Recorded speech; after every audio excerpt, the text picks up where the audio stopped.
രാത്രി നേരത്തെ കിടന്നുറങ്ങാൻ കിടക്കപ്പായിലേക്ക് ചെല്ലുമ്പോൾ സൂറത്തുൽ ഇഖ്ലാസും സൂറത്തുൽ മുഅവ്വിദത്തൈനിയും ഊതി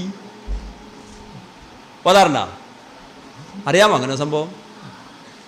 ആയത്തുൽ കുർസി ഓതി, ആമന റസൂൽ ഓതി, വലത്തേക്ക് ചെരിഞ്ഞു കിടന്ന് നേരത്തെ പറഞ്ഞ ആ ദിക്ർ ചൊല്ലി, ബിസ്മിക റബ്ബി വളഅ്തു ജംബി എന്ന ദിക്ർ ചൊല്ലി കിടക്കുന്നത് നിങ്ങളുടെ രക്ഷിതാക്കൾ കാണുന്നുണ്ടെങ്കിൽ, നിങ്ങളുടെ രക്ഷിതാക്കൾ അറിയുന്നുണ്ടെങ്കിൽ അവർക്ക് നിങ്ങളിൽ വിശ്വാസം ഉണ്ടാവും.